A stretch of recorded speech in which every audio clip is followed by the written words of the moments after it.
what is good, NIO family? It's Rey-Jay back with another video, and in this one I'm going to be talking about the one and only NIO stock, what you should be looking out for the future. I'm also going to do some in-depth technical analysis and give you guys my price prediction for tomorrow based off what the charts are showing and based off what the data is presenting. I'm also going to talk about what the news is saying about the markets, what's going on with futures and the Fed, what's going on with NIO on the news, and also what NIO put on their Twitter page. That's very, very bullish news for the long-term future. We also have another pretty bullish catalyst coming out as well from the news. I'm going to discuss that. But before I get started, before I say anything about NIO and the news, I do have to mention a couple of things before starting. Firstly, I'm not a financial planner. Don't take any of this as financial advice. And also, if you guys can, please smash the like button if you want to see more videos like this. And not only benefits me, it benefits the entire NIO community as a whole. And the last things, if you guys can, please check out the Moomoo link down below and in the description. If you sign up for Moomoo, the link down below, and deposit $100 into the account, you're guaranteed up to 10 free stocks, each worth up to $2,500. And the best part is, out of the 10 free stocks you're going to get, 5 are going to come from the wheel right here. This means that you could get 5 free AMC shares, 5 free Tesla shares, 5 free Google shares, or I would say a mix of each and every one of them. It's a limited time offer. It ends in just 1 week. So please check it out before they run out. With that out of the way, let's get on with the video. So looking at NIO currently, this thing is down about 6.09% for the day. And what's very interesting is we do have a gap to the upside right here, but there's also this gap down here. So it really shows it could go either way. But I am aiming a little bit more towards the gap getting filled up before the one to the downside getting filled. And that's because of the pattern NIO kind of shows. And I actually want to relate this to the overall market. Now, looking at the Fear and Greed Index, the market is still kind of between being extremely fearful and on the fear side. And right now, things are very choppy and kind of uncertain. What ended up happening in the markets is the FOMC minutes came out, and the market was actually a little bit bullish after they came out because the data that we were looking at ended up getting confirmed from the previous FOMC meeting. And as a result, we are seeing the Fed kind of more intended towards taming inflation. Now, what else is interesting is I think down here I highlighted this. We could see that the Fed is going to be more aggressive, but we're going to get more information tomorrow when the St. Louis Fed President James Bullard and Governor Christopher Waller, they speak on Thursday in the afternoon. Now, this is going to be very important because if they make some big announcements, it could cause the whole market to kind of shake in some certain ways, depending on how hawkish or, dovish they want to be. But I do think that there isn't really much of a surprise to what they're going to say. We do know that the Fed has to be more aggressive, and we do know that inflation is a big issue. Now, with that said, that could lead to some choppy price action for tomorrow in the overall market, and you need to be prepared for that. Now, the Big Short, Michael Burry, has also stated that he thinks higher than the 2.5% inflation is going to be prolonged. It's going to be here for a very long time with everything going on in Ukraine to supply chain issues and other factors like that. And obviously, he does have quite a bit of credibility. Sometimes he does say things that are questionable, but I would actually take this seriously because he is putting it out there that the actions the Fed are taking are not necessarily going to be the most quick to act results. So as a result of that, we are seeing lots of choppy price action. Now, what I found interesting about the SPYs, when we're looking at it, we are testing that key resistance level I mentioned in my previous videos. It's that 385 range, and that is exactly where the SPY was kind of getting rejected today. So tomorrow is going to be an important day to see, can the SPY break that 385 range? If the SPY manages to break it, that's going to be a good sign. This thing could actually approach that 390, start trading kind of bullishly. If we could actually do that, if we fail to break it, if we can't actually break it, we get a rejection, this thing could start heading right back down to that 380 range. So we're at that very, very key zone right now. This will have a big effect on how the market ends up performing. Now, where we end up going does also depend on what the Fed speaker ends up stating. So we have to see if Bullard ends up announcing anything huge about Tesla or the overall market that could really affect us. I don't know why I said Tesla. I meant the overall market that will affect all sorts of companies like Tesla and NIO. So that's what we're kind of like counting on. So how does the entire setup look for SPY? Right now, we are still respecting a slight upward trend. We formed this double bottom on the bottom like here. We got a nice W shape. The SPY is notorious for making those. And if we do break 385, which I personally think is very likely we do, if you look at the setup, we have been pushing up very strongly. It's looking like we're going to break past 385 and maybe kind of push a little bit to the green. Now, I don't think that the gap right here on SPY is just going to get filled that soon. I mean, it was going to take a big push for us to actually get that. And it is a possibility. I just can't guarantee it just yet because of how choppy everything is. But like I said before, I think upside's a little bit more probable than downside based off the previous setup we've had over the last few days. So I am aiming for NIO to kind of see some relief tomorrow. I know it's a little red in the after hours and overall the market is kind of red, but if we actually look at this over the 5-minute charts, look at how NIO moved. Okay, it gapped down, it got pushed down and bounced off 20.26. So you could argue it's starting to respect a bit of a downward trend. But in this downward trend, you're going to notice a very interesting pattern.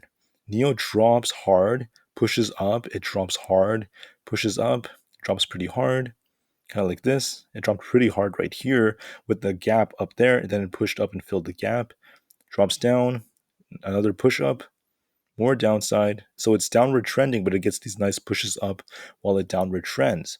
So if the trend were to continue, it's looking like NIO might actually push up tomorrow, maybe the day after, up to about 22 just temporarily, get a rejection after filling the gap, and then continue to the downside. And if you look at the overall trend, let me actually pull up a bigger time frame. You'll see NIO has the gap right here. And the gap right here, which is at about, what is that, 19.14, that's at a very key zone because if we drop below 20.17, that's where the 0.5, the 0.5 retracement is from a Fibonacci standpoint. If we drop below that, we are most likely going to fill the gap. It's that simple. So you'll notice NIO bounced off 20.26. We were pretty close to dropping below 20.17. We have to see how this thing performs around this range because if we can't hold 20.17, then we're most likely going to fill the gap down. So what do I think is going to happen? All right, this is where things become very, very, very interesting. Looking at NIO, let me draw the chart like this, just to show you this from perspective. The gap would be right here. NIO's gap getting filled very close to where this line is up here. I want to see this thing push up tomorrow. And I don't want the choppy price action to cause this thing to drop any lower because if it doesn't hold 20.17, it's most likely going to drop down to the 19s and not fill that gap. So let me draw this out. A more bullish perspective would be NIO gets some relief going into tomorrow.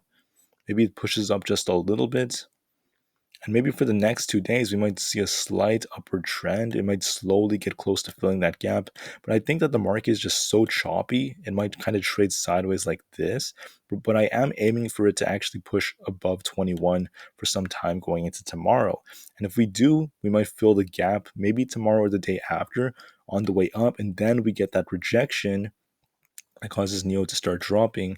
And for that point on and later on, it starts to downward trend and it ends up dropping to that 19 range or even lower than that. So for tomorrow, I do think we could be a little bit green. I know I didn't draw this out perfectly. Hold on, kind of like this. But I'm putting it out there that I do think that we could be a little bit green tomorrow, just slightly. We might fill the gap on the way up, but once we fill that gap, my sentiment is going to turn towards the more bearish side. So I do think NIO is going to start dropping, and then it might fill the gap down to the 19s a little bit after. So my essential view is I think we're going to fill the gap up here first to 22, the low 22s. Then we get rejected, and then we drop down to the 19s and we fill the gaps down there. That's kind of like what I'm seeing so far in this chart. If you zoom out, you can see this downward trend NIO is starting to kind of respect. So this is a very good trading opportunity if we do get good volatility. Today, the volatility wasn't that great. I mean, we did get a nice drop down. You could have traded that. But after that, I mean, it was just us being flat throughout the entire day. Not too great.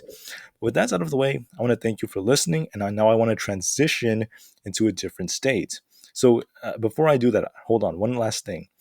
If NIO drops, remember it's 20.17. If we can't hold that, if we start trending below that, if we start testing like 20, this thing is most likely going to drop to the 19s because 20.17 is more significant than 20 flat to me personally, and based off the chart and Fibonacci, to me, that's what could happen if this thing does break down. So far, I'm not seeing that.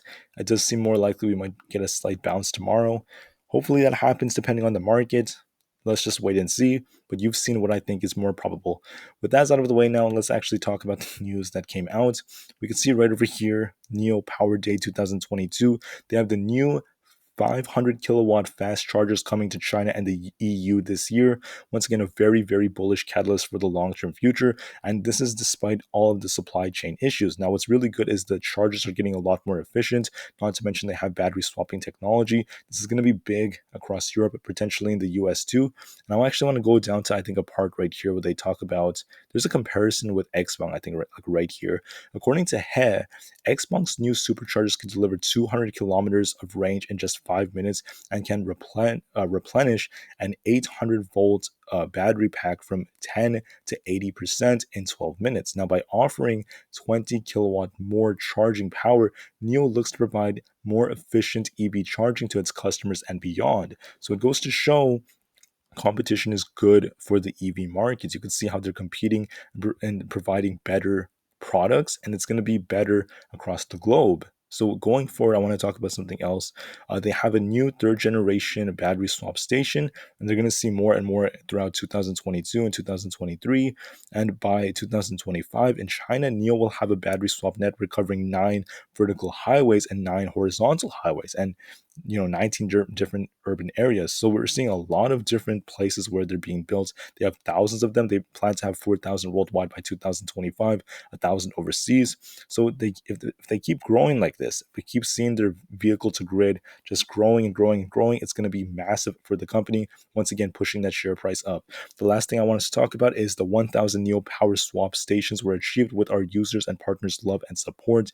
NIO users have completed over 10 million swaps. Every 2.8 seconds, a NIO car departs from a power swap station with a fully charged battery. So every 2.8 seconds, we're seeing a new car that's swapping its battery for NIO.